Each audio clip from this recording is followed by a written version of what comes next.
cho nó cho tôi một con nó ra cho không bu chạy một con nó ô nó lo cần ngọt thế chứ nó dạ chúng con nó chạy sẽ qua chạy thế drive chỉ trong đi ra chỉ tao chết tao chạy ra một con nó cho tao thấy cái là cho nào lúc mình chỉ thế lo chỉ cho hành cho nào lúc lo chỉ và chỉ trong cơ sở nó lại những cái thế cho lúc nhiều nhiều đi nó sẽ có sau nó để hành chứ lúc cho là những món của một thứ gì lúc cha cơ sở nó nhắc tổ chơi bằng cái là đấy cho một món nó cha cơ sở nó là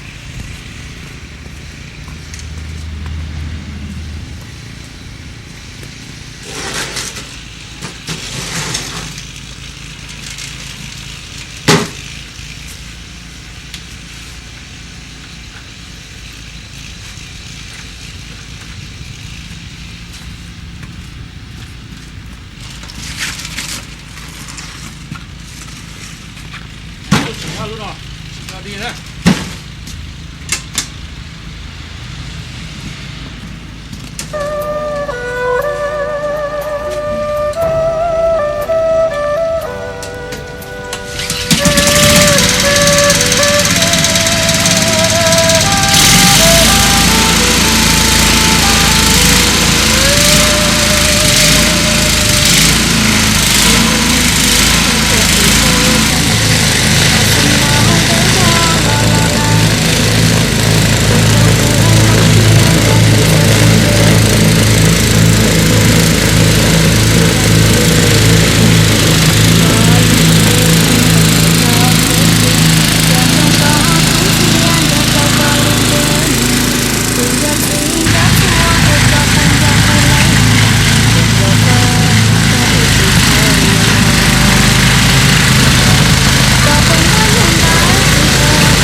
sự nó lo chơi và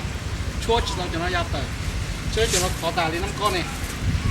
rồi số cho tao số cho lâu nó cầu nó mà cầu bó nó còn tu thế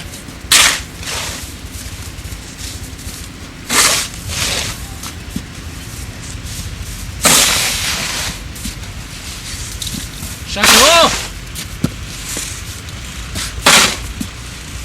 thì bây giờ nó là thơ thế này thơ mình sẽ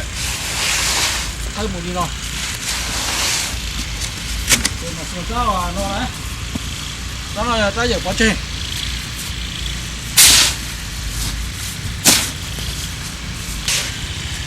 cái nhau Wisconsin nó mà chỉ có gì đấy đứa chơi có sự nó mà nhớ có sự nó có lại đứa chơi tôi qua cô học to để nhập có lọt chơi là ngon chưa chưa hạt chơi đây thì chỉ nhẹ có sự nó để chỉ cho nó có cái chuyện nó mà số trong nhiều tao có sự nó ta đi nữa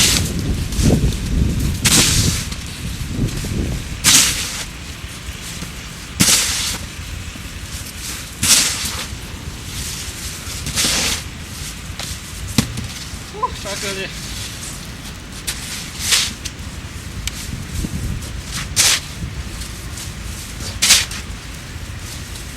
cứ lọt to nước sườn nó vào ra sườn nó chỉ tu đi sườn nó mà chuyển vào lọt to sợ chuyển nó đi cà phê tôi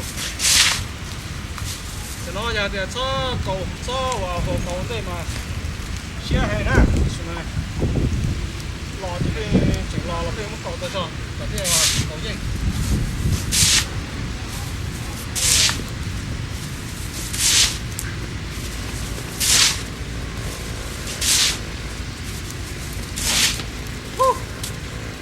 sao thì kia hả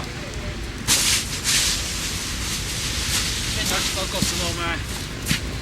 chưa biết cầu còn chơi gì nó chỉ cần ta sẽ chỉ có cầu mà sao đấy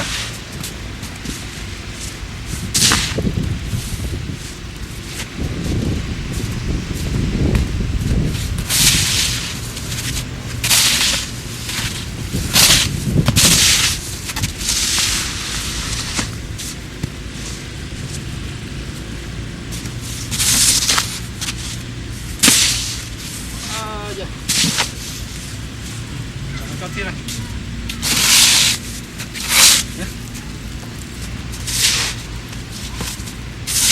cho tao cầu khai chơi tí xíu cái luôn cho đi chìm đồ này thầu nó tôi chơi khó tàn cho chơi cái đó vô nó giờ ai tàn cho chơi thằng đó mà mua lim mua xíu chưa có tôi mà mua lấy mà thằng đó mà đánh phao á cho lúc xưa thầu tên đấy khó ai ta mà khó là tôi nhớ được trong nó chỉ cho này chỉ cho nó chỉ cho tua nó chỉ cho thầm đa chứ mà ít lên mà nó hành nó thì tiêu nó chỉ nu giờ thì nu từ lò sườn nồi nó chỉ cu chỉ như kinh cho giờ nu từ chỉ mua sườn nồi đi chẳng luôn đi chỉ mua sườn nồi đi mà không được mà ô nó thì tiêu chỉ dùng nhiều